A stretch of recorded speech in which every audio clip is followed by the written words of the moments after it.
Hi everyone, welcome back to my craft table. In today's video, I'm going to be doing some really fun techniques with a new set of plates from Spellbinders. So I have their mirrored arch nested sprigs, and I'm also going to be pairing those with the mirrored arch label dies. For my first card, I'm going to be using these with the BetterPress system as they were intended. And then for card number 2, I'm going to pull out my Glimmer hot foil machine and use these plates to hot foil. Both cards are going to have the same color theme, and for this I'm going to use some gorgeous inks from Simon Says Stamp. I recently purchased their Gradient 5 and Gradient 6 inks. There are 6 ink pads in each collection, and I'm going to start off with the lightest of the greens, which is called Cabbage. I love how they name their inks. The mid-tone green is Artichoke and the dark green is Kale. So I'm going to ink up this plate, and I'm going to get ink everywhere. It's going to get all over the chase, but these inks will wipe up really well. I want to put down a good layer of ink, and then I'm going to bring in a baby wipe just to kind of wipe off some of the cabbage ink, so that it doesn't transfer onto my porcelain white cardstock that I'm going to use. And I think I will just mop up a little bit of the ink in the middle of the plate.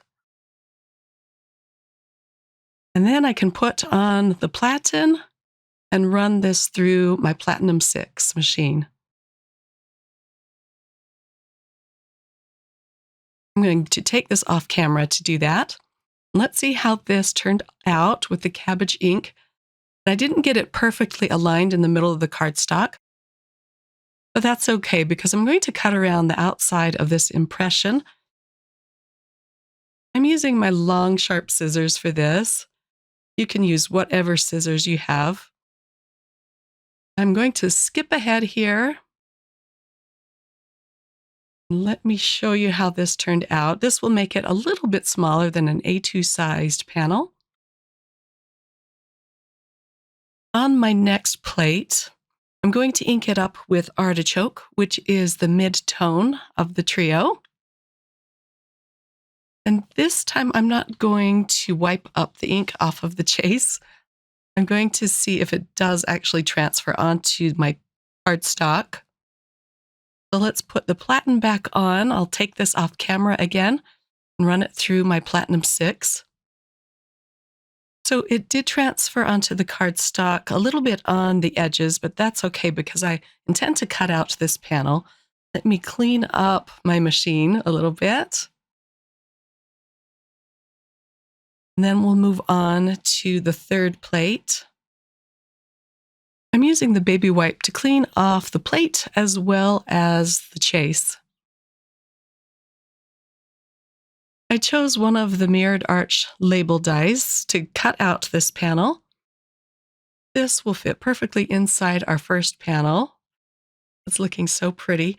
So for the next 2 plates, they're small enough that I can press them out at the same time. For the largest plate of the 2, I'm going to use Petunia, which is the lightest of the mauve inks, and this is from Gradient 6. And then the smaller plate, I'll use the mid-tone ink, which is called Pansy. And again, I'm not going to worry about cleaning up the chase because I'm going to cut these out again with the coordinating dies. Let's stamp out this beautiful Pansy ink. See if I can open this first. Here we go. And for all of these layers, I'm using the 100% cotton porcelain cardstock. And my chase gets really messy here, as you can see. But I was fortunate that it did not transfer onto the cardstock.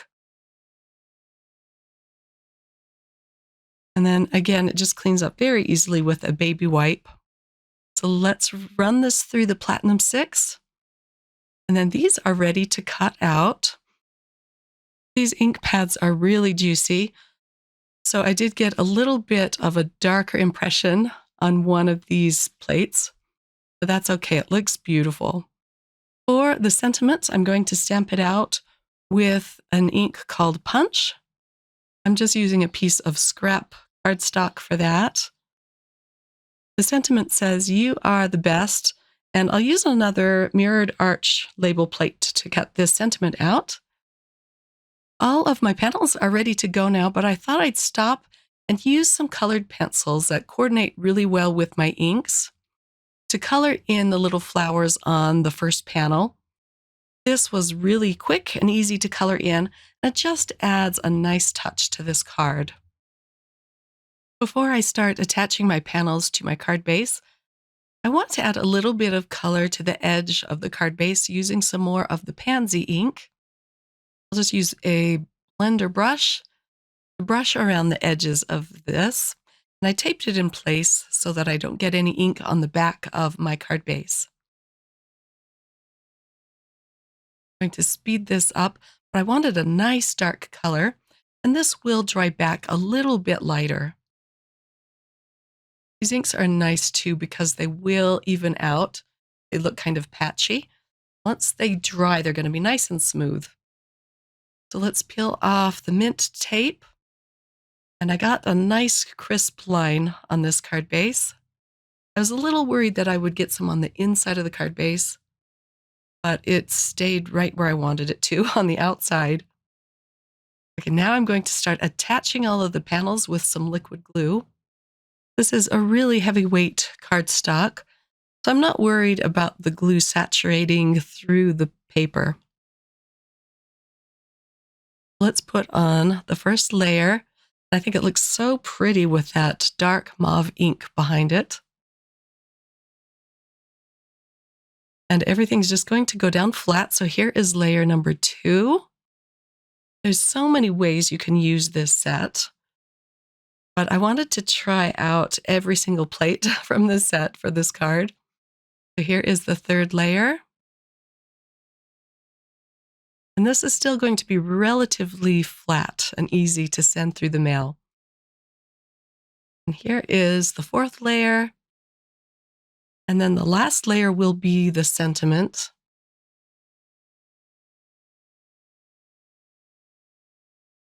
I'm going to add a few gems around this panel. And here is the card all done. Let me pull out a piece of white printer paper so you can see the dark mauve ink around the flowers. This was a really fun card to put together. And I loved doing the little bit of colored pencil work on these flowers. Now for card number 2. And I wouldn't be doing this technique if I didn't have the re-inkers for these pads. But I'm going to bring the pad right to the paper. The paper I'm using is 80-pound Nina Solar White, so it's a little bit thinner. But I'm going to just pull the ink right across the panel.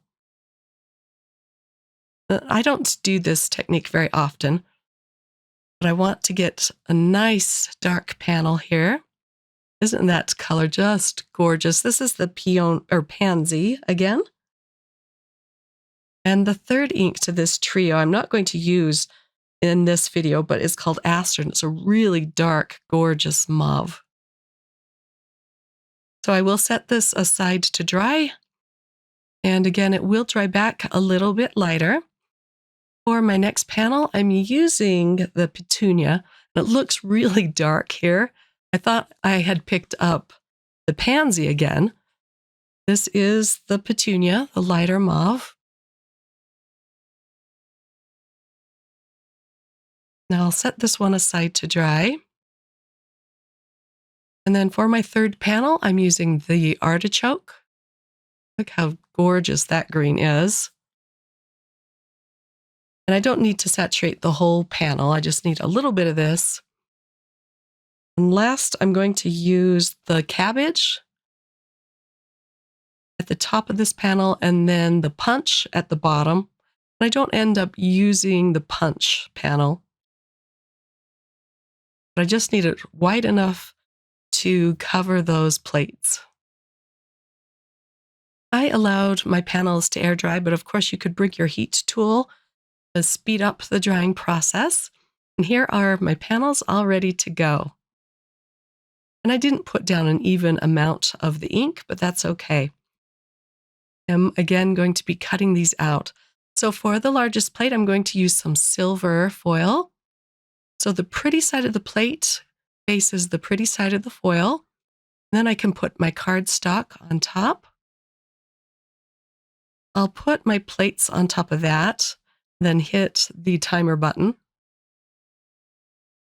I'll take it off camera and run it through my Platinum 6.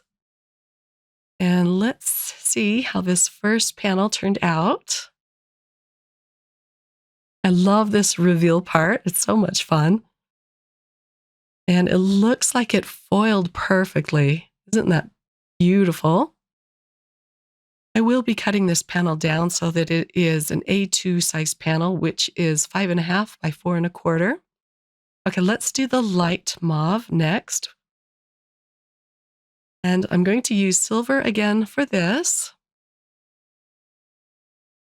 Again, you put the pretty side of the plate facing the pretty side of the foil. Then I'll put my cardstock on top of that, and then the plates. I usually tape my plate and foil and cardstock into a sandwich. This time I'm not, and it's so much easier. Let's peel off the silver foil, and this turned out beautifully. There's a little bit of overfoiling, but that's okay. For my next panel, I used gold. Here is the reveal for that. You can use a little bit of yellow tape to peel up the overfoiling, but I just thought it was gorgeous, so I just left it. And here is the last plate. Again, a little bit of overfoiling, but I just love how it looks. I was going to foil the sentiment, but this time I decided to use it on the BetterPress system again. And I'm using some mulberry ink, which is a dark mauve. And I'm going to tape down my panel right onto the chase. I've never done this before, but we'll see if this turns out. And then I can run it through my Platinum 6. And this sentiment is so scripty and pretty that if you don't have it perfectly aligned, it's going to look just stunning. As you can see, I did with this. It's a little off center, but I think it works, so I'm just going to let it be. For these panels, I decided to use my dry adhesive, my tape runner, and adhere them together, just because this is a thinner cardstock. Isn't that pretty? So let's put down the next layer. And I love the mixed metals, the silver and the gold. Now for the green panels. This one is the artichoke color. And then my last one is the cabbage. I don't know which of these two cards I like the best. They're both so different, even though I used the same supplies for them. But I really love the color scheme for these cards. I'm going to add a few gems to this card as well. Pull out my all-in-one tool, and I'll just put 3 of these gems around the sentiment. As if I needed any more sparkle and shine to this card. Now let me give you a close-up look at card number 2. So which one is your favorite? Look at all of that shine, so pretty. Let me show you card number 1, and I'm going to put them side by side and see what you think. They are so very different. I'll have links for all of the products that I used listed in the description box if you want to check those out. Thanks so much for spending some of your time with me today. I hope that you were inspired by these projects. Take care, my crafty friends. Until next time, bye.